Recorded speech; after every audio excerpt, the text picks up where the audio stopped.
All right, I also had one other one I wanted to do. I have a little bit of a beef with some of the Bills media members here because believe it or not, I've actually had times where I covered Sabre games, I covered Bison games, and I had to compete with other reporters for questions. And there's nothing more annoying when you're a reporter than hearing someone ask the dumbest questions. Why? Like, I'm here to do a job, you're here to do a job. If you're going to piss off the guy I'm interviewing, he's going to give me bad answers. So I'm just going to do a little parody real quick on, Media Day. And, the players, they do a good job of giving you PR answers. I'm going to translate what they actually want to say to you. Okay? Here it is. Sports Translator. Oh my God! The A-Train!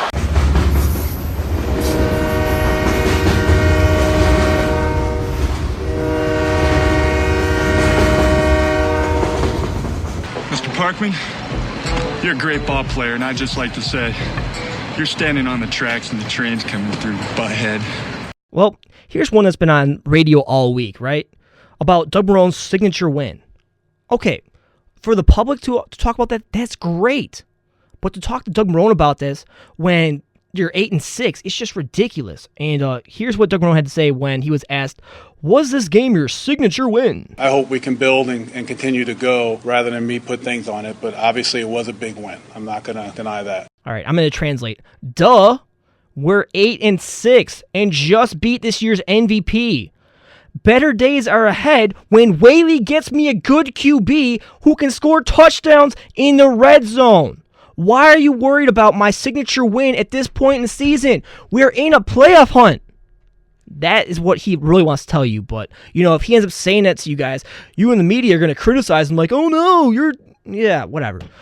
All right. And then the next one, which was just a stupid follow-up question. Can you smile a little bit after this win? I am. I just, I think the real story is from the guys that are in there, and whatever insight I can give you, I'd be more than welcome to give you. But the assistant coaches and the team, they're the ones that got it done. Who asked that? Schwartz is showing me up every week. There's talk of him taking my job. You know how many points we scored offensively? 12 from 4 field goals. I've got to listen to another week of, will I be here next year? So no, I'm not smiling. That's just a dumb question. Why? Why does it matter whether or not he's smiling? The media, and it's like all of you out there behind his back are saying, oh, the Bills need a new head coach. And he's just supposed to be the nicest guy to you. You're lucky he values his job as much as you do, and that doesn't really tell you how he really feels. I'm going to translate for him. All right, and then he has one more. Here's what it was. You're now up to 8 wins. Do you at least think you've strengthened your own case for the future? Okay, before I go and play what he had to say here.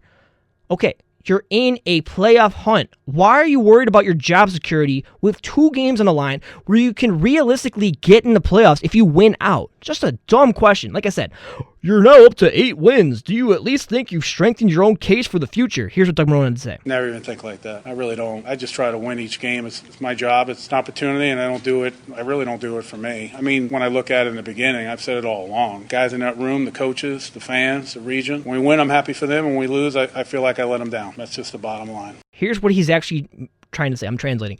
Enough about my job security. We're 8-6, and after Oakland, we'll have a winning season. My goal is the playoffs. Isn't that what you want? A 14-year playoff drought. Let's end it. Honestly, enough about the coach's head coaching job.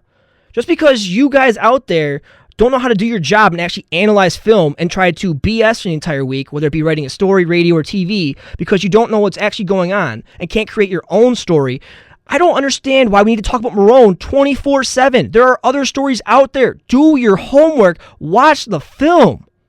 God, I find a way to do 18 topics every single Monday. I could do that throughout a whole week if I really wanted to. And I know what you guys do for a job because I've done it myself. I've been a reporter out there, whether it's been paid or not. I know what you guys do. It's not that hard. All right. Next up is Kyle Orton, and here's what someone else had to say. And this is just a long question, and it just really bugs me. All right. What do you feel you need to do to get this offense to finish the job down the stretch and get to the postseason? Because clearly you're not, even in the light of the fact that you won the game. First of all, it's a long question. How about you ask this question? What are you doing wrong, and what can you do to get better at it? How about that instead of this? Here's Kyle Orton's answer. We'll just keep on getting better. I think that's the only focus that you can have. Feel really good that we got the win, and realize there's a lot more things we can do to get better. And it's a battle every week of execution. The good offenses just consistently execute, play in and play out, and we'll work our butt off to get to that point. First off, could you make that question any longer? Second off, if I knew the answer, we'd be scoring touchdowns.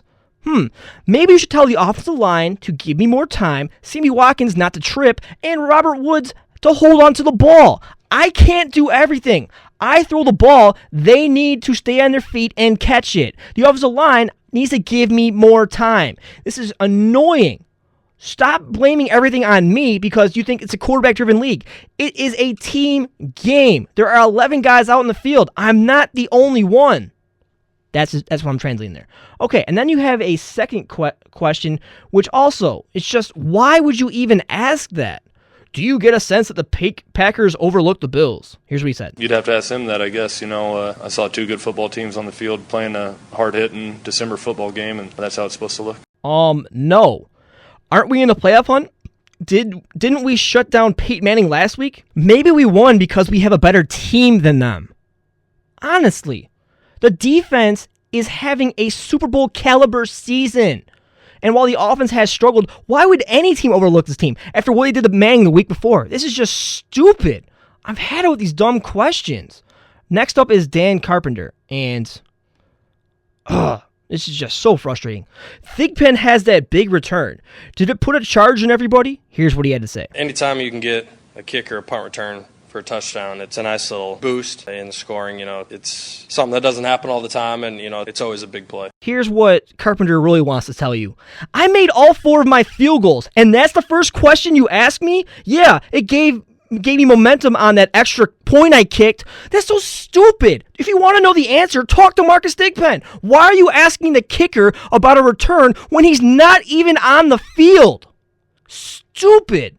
And all Dan Carpenter does all game is either kick an extra point or a field goal. He doesn't even kick off. They have a specialist for him. Jordan Gay does that. Why are you asking Dan Carpenter your first question with the guy who has been the MVP on offense, whether or not this team got energized by a return? That's not his job. And so what if he got energized on the sideline? If they don't get in field goal range or score a touchdown, he's not coming on the field. He's the last guy I'm asking, maybe other than the punter himself. Did it put a charge in everybody? Stupid. All right. And the last one for the media day stuff is Bakari Rambo. All right. And this is just a dumb question because you knew coming into the game he was a backup, all right? Bakari Rambo, did you anticipate having that big of a role in the game today? Here's what he had to say. No, I've been preparing like I was starting this week. Just watching film, and just studying these guys. And it really came down to the 10 other guys because they got in there and did their job and made my job a whole lot easier. Also, I want to thank the Bill organization for giving me a second chance because I got released from the Washington Redskins and they gave me a chance, and I just took advantage of my opportunity. I'm a backup who was cut by the 3-11 Redskins. I'm just happy to have a job.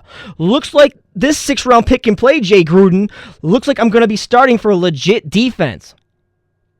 Like, why would you even word your question that way? You have all that time sitting in the press box to come up with questions. I did it myself, and I had never even written for sports in my life, and I ended up coming with the Best Sports Coverage Award. You have time to think of good questions. Why are you wording them stupidly? You know Bacardi Rambo is going to be one of the guys you're interviewing. He had 2 interceptions against Aaron Rodgers, who had came into that game throwing just 3. Why are you asking him if he anticipated in having that big of a role in the game today? Duke Williams got injured. Yes, Bakari Rambo talked to somebody who has a crystal ball, and they said, yup, you're going to be starting today because Duke Williams got injured. That's stupid. Word your questions better. Ugh. All right. I'm going to end up going to break because I need to calm down a little bit, as you can tell. And I'll be talking about the Buffalo Sabres continuing to have success. The big win tonight against the Ottawa Senators. They go to a shootout and win 5-4 over the Ottawa Senators. Matt Molson with the game winner in the shootout. We'll get to them next up on Sports Madness.